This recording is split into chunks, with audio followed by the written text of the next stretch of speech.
It's time to think differently about healthcare, but how do we keep up?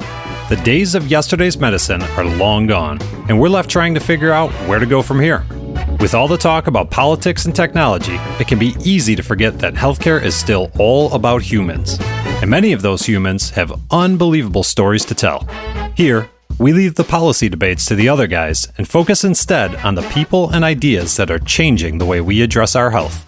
It's time to navigate the new landscape of healthcare together and hear some amazing stories along the way. Ready for a breath of fresh air? It's time for your paradigm shift. Welcome to the Paradigm Shift of Healthcare, and thank you for listening. I'm Michael Roberts here today with my co-host Scott Zeitzer.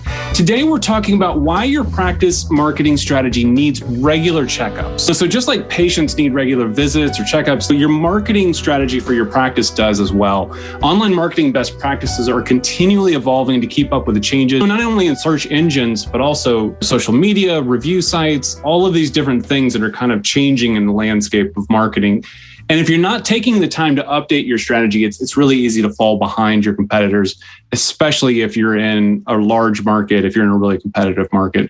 So in this episode, we're going to talk some about why it's important to do these regular checks and what we look for when we do a marketing checkup for practices that we work with. Yeah, Michael, I kind of wanted to add to that. Competition too changes. So it's not just your online marketing that's going to change, but the boundary conditions may very well change as well. Nothing to do with the technology, but just, wow, there's a new practice in town, or the hospital's buying up tons of practices, et cetera. So that's part of the conversation, that needs to happen in your head about when you're thinking about how your online marketing is doing. There's so much we could talk about with checkups. The first bullet point that always comes to mind is search engine algorithms are always updating. And it's true.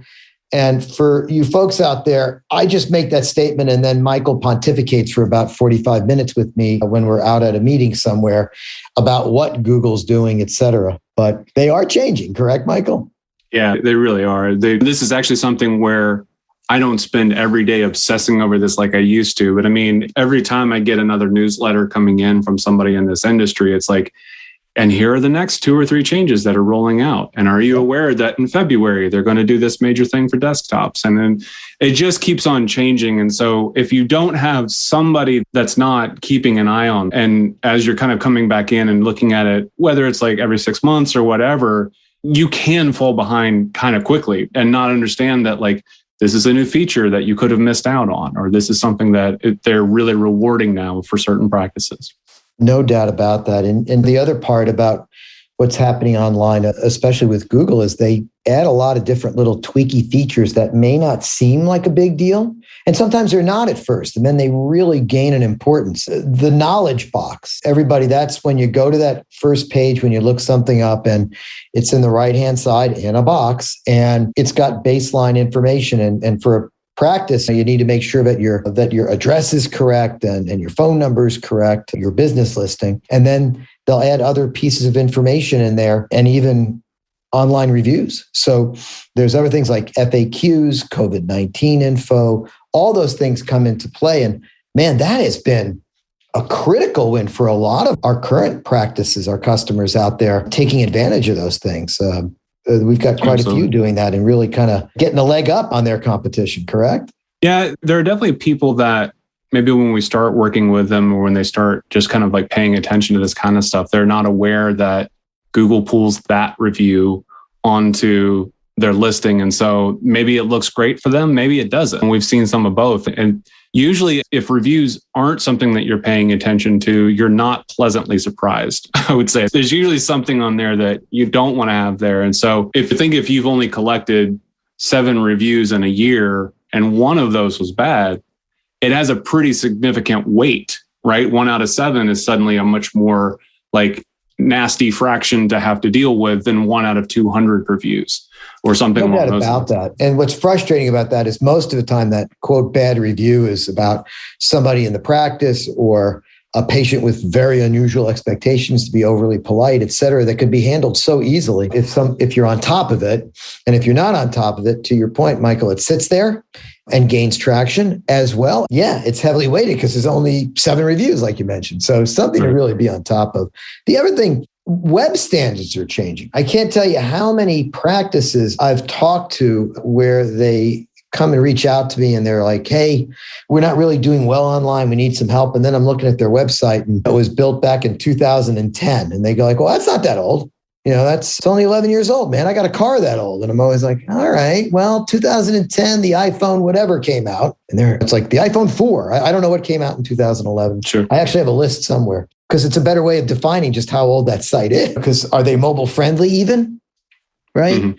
Is Google really indexing it well? Are they what we on the geek world call responsive sites? Those are sites that respond to the machine that is surfing it. So is it a phone? Is it a tablet? Is it a desktop? Those things are important. Then, Michael, you've heard me pontificate forever on ADA compliance. It's coming whether you like it or not, correct? Absolutely. Yeah. Marketing really is this thing that you can't just check that box and never look at it again, right? Absolutely.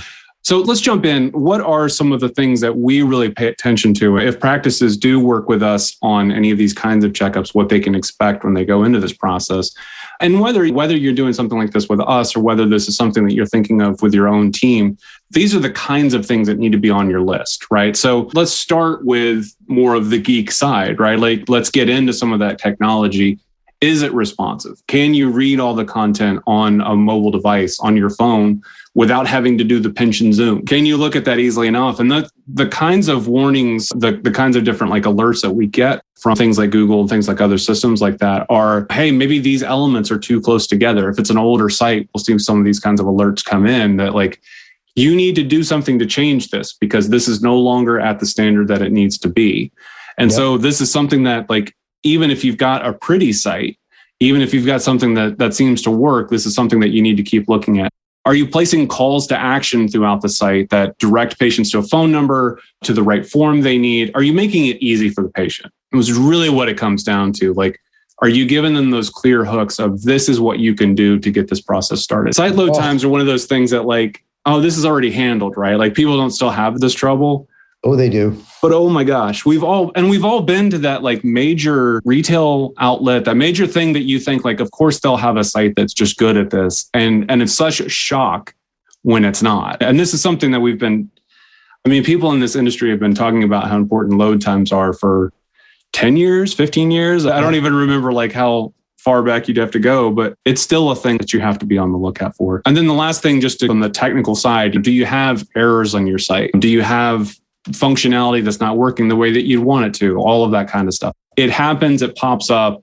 You've got to be on the lookout for it and be proactive about it. Yeah, one other thing I'll add to that, Michael, is we've run into this a few times where the website was built a long time ago and they didn't have a SL certificate, So that's a secure socket layer certificate. Why don't you explain that one?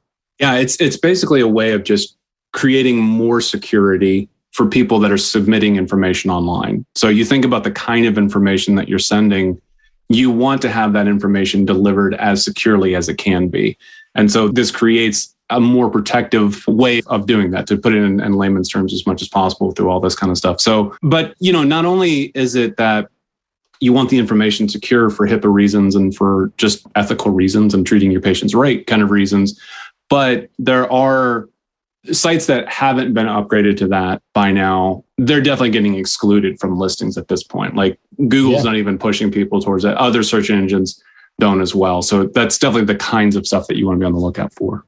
So we have this baseline of like, is your website built in a way that is searchable, frankly? And all those components we just mentioned really are what you need to be on the lookout for. And it changes, everybody. And it changes much faster than the newest kind of tweaky thing on this year's car model. So it is important that you're looking at it on a regular basis because it's just, no one's going to call you and tell you. I'll tell you that. Like, especially people on a mobile phone, if they're trying to go to your site and it's taking forever to download, they just leave. I mean, that's what we all do. So don't get surprised if one of your prospective patients is going to do that as well. The next thing is site ranking and content, how well you're doing for certain terms. And I know like, we've got a team of marketers that all work at the company, work for you actually, Michael. And your team actually looks at where they're ranking well, comparing it to other practices, looking for gaps, that kind of thing. Walk us through that a little bit.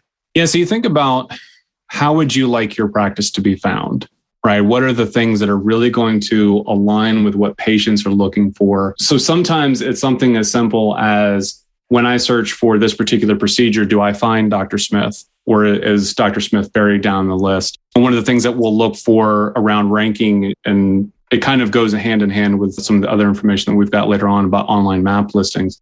But sometimes is the practice ranking well for particular procedures when it comes to the map listings, when it comes to all that kind of stuff? Are the physicians themselves ranking well? So you've got these two different entities, the physician himself or herself, and then you've got the practice itself. And so especially if you've got a lot of different providers, you've got a lot of different opportunities to kind of get more placement, get more recognition within search engines. So making sure that all of those things are receiving the proper amount of attention, that's the kind of stuff that we're looking out for. And how are your competitors doing in that same category? We kind of call that branded terms, right, Michael? For what's the doctor's name, the practice's name, that kind of stuff. And if you think about it from a word of mouth perspective, everybody, very often somebody will say, like, you should go see Dr. Johnson.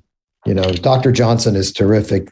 They operated on me and did a great job. Or the primary care provider, rheumatologist, go see Dr. Johnson. And so the branding, your name or the practice's name, very important. But then there's this other thing that a lot of people don't think about, which is just how am I doing for a particular procedure, right? For a particular term. And we usually focus, especially for ortho and spine and neuro, more on the procedures than on the pathology side of things. But that's the kind of thing where, man, you're coming up well for your own name, but you're not coming up as well for a particular procedure. Mm-hmm. Yeah, absolutely. And what's the number one reason? Content, right? Lack of real content. Michael, how many websites have you and I looked at over the years where there's a bullet point that they do a total hip or total knee or something like that, but there's absolutely no information there. Just trust me, I do a total hip. Well, I am an orthopedic surgeon. I do the following procedures. I was trained here. I love my kids. I play golf and or tennis. Okay. Right. That's not making me come and visit you, but thanks for letting me know. So it's really important to have good content on your site. And we call it deep content. So that's a critical win there. And we've had, Michael, you and I have had multiple podcasts about that, and you can look them up online if you want to delve into that. But I think the most important thing is bullet point, not good enough. That's one way of putting it. Yeah, that's your takeaway. There we go. I think what's really important about this, and we have talked about this before, but I'll just kind of throw it out as a reminder, is that like there's a level of professionalism, a level of proficiency that you need to bring to how you're describing those kinds of things. But then you also need to see, like, what are your competitors? If they've done a far better job of explaining those things and explaining how their physicians are treating this particular thing, you're going to have to up your game. You can't rely on that one 600-word article or whatever piece of material you've put together. And the good news is that all of these things work together. None of these efforts are the single standalone thing that's going to make or break your practice, but they all do need attention for sure.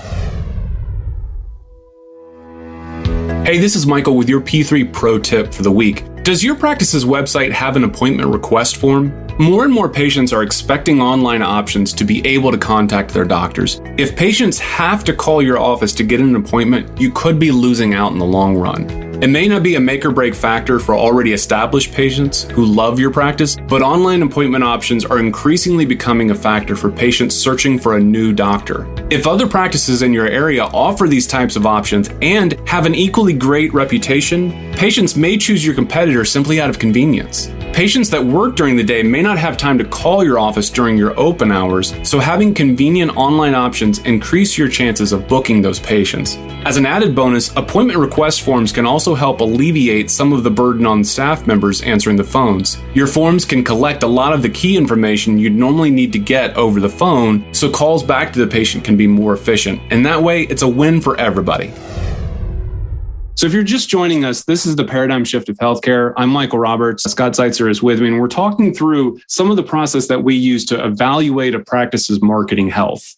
What are the things that a practice needs to be focused on? And so far, we've kind of talked about sort of that high level of why we do it, because stuff keeps on changing. We talk about the site technology as a thing that we need to really be paying attention to. Is the site working as quickly and efficiently as it can and still making it easy for patients? We've talked about having good content on your site.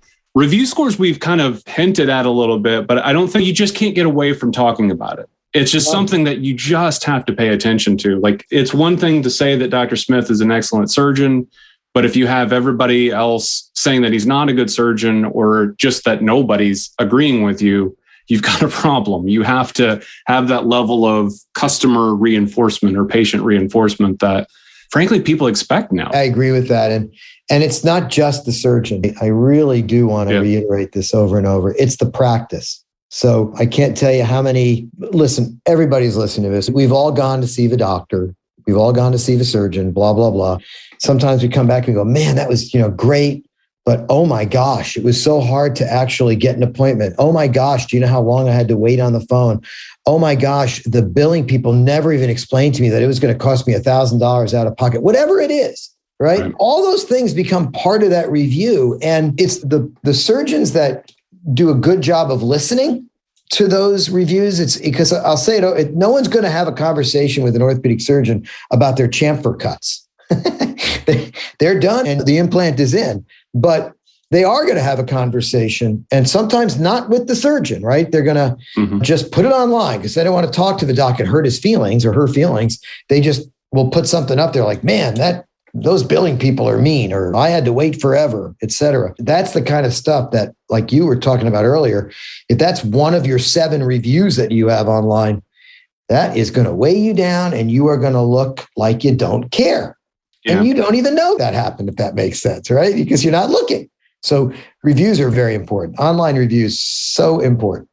Yeah. And one of the things that we've been trying to push for practices that we work with is not just sheer volume of reviews, not just sheer number of stars to demonstrate how good you are. But one of the things that we've seen practices benefit from is when patients do take the time to actually write in some information and they get some sort of prompting to help them understand like what kind of content to be writing on these reviews. But you can ask the patient as you're going through this process, can you tell us about the process of getting the procedure done, what to expect before? And so you'll see patients talking about, I had this procedure done. The practice was very attentive to me all the way through. They helped me understand what was coming. I was back on my feet again in this amount of time. Like all of that kind of stuff starts to weigh into some of these other factors that we're talking about, right? Like some of this stuff shows up in the knowledge box. We've seen like different times, and Google's always testing out different features around this kind of stuff, but we've seen things like patient review mentions this particular procedure, mentions this kind of thing. There's a lot of opportunities for wins that may not be readily apparent when you start looking into this. And so again, we've kind of talked about this a little bit, but like, there's kind of this brand of the practice and then there's this brand of the physician, but like, are you getting those reviews across both of those entities? Are you kind of maximizing every opportunity that you can? Because if you are in a very highly competitive market, really maximizing every physician's reviews, everything for the practice itself, like this is going to be like the little things that you can do that will really help make a big difference. Without a doubt. And people who have good insurance or are willing to pay out of pocket, believe me, they're going to be researching you. They're going to be taking a look at your site.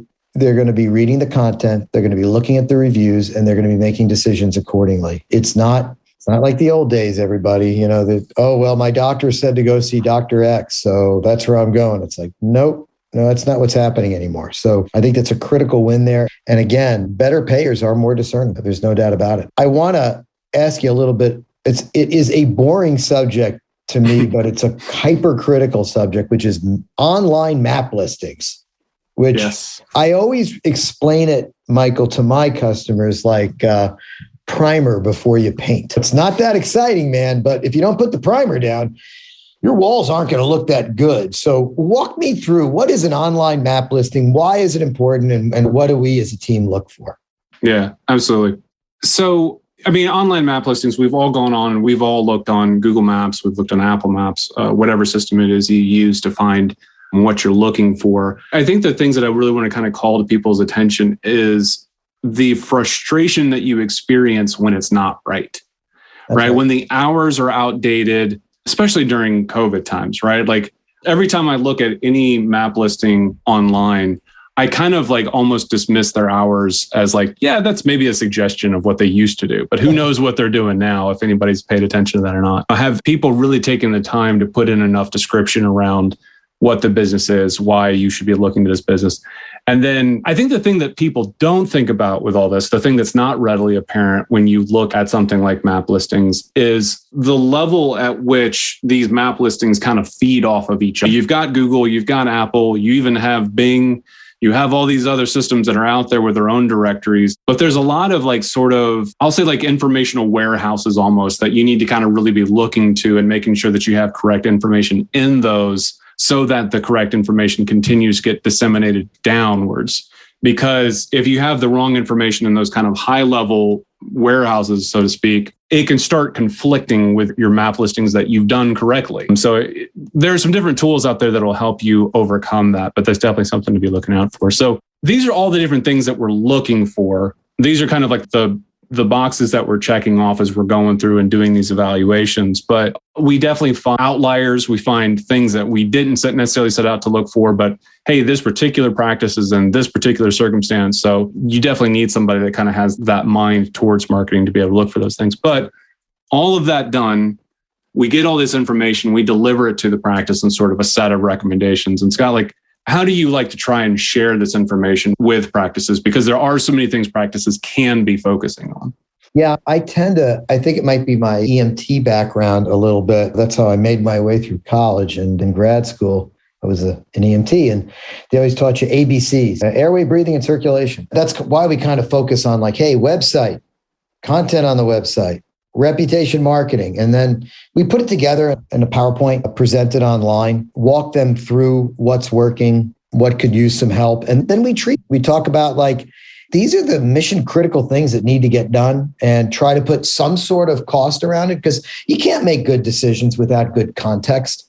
Part of that context is just, hey, how important is it? And how much is it going to cost? It's like anything else. And I think that's really what's been helpful for most of my conversations, is just getting back to basics so that everybody kind of is on the same page, and then presenting it from a triage perspective. I think that's usually the most helpful. Yeah. And we definitely see a variety of ways that practices try to solve these problems, right? We see sometimes it's practice manager, go find people that might be able to help us with this. Mm-hmm. And so we're trying to explain it. Sometimes it's whoever's most recently joined the practice, you go figure this out. Or sometimes it's because that physician that's joined most recently does know what kind of difference a strong web presence can make for their practice. So I guess in terms of that, if you're looking at kind of designating this off to the new guy or the new lady that's joined the practice, kind of talk through, maybe Scott, if you could talk through some of how practices have to kind of reconcile these decisions, right? The one person comes back with hey, they said all this stuff's an issue. What do we do about that? It really is about having a good a lot of this stuff starts out with technology, right? And mm-hmm. really ends up with hey, but who's going to do it? And there are some practices where, everybody's pointing a finger saying, I don't want to, not me. There are some practices where there's some people who are really into it. There's some practices that can afford to have us do it or somebody like us do it. But I just try to walk them through how much lifting is involved. It's very similar, Michael. We always talk about when you drive your car into the show and you got some stuff that you need to repair. Some people hey man, I want it perfect. I have all the money to fix this. I don't care. Just make sure it's perfect. And then other people come in and they're I can't afford this right now. So just tell me what I need to do to move on. Mm-hmm. I think other conversations that we have are, I can't tell you, there was one practice we're talking about everything and the doc says, I'm 74.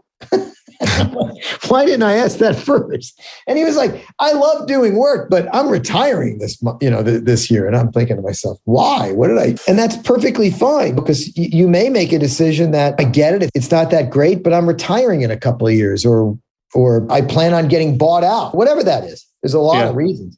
But if the practice really does want to improve, I go back to look, this is where you can get the most bang for your buck. Mm-hmm. This isn't that expensive. You can either pay us to do it, or if you take the time to learn it, you can do it. But it really is about listening. It really is about listening to what the practice needs.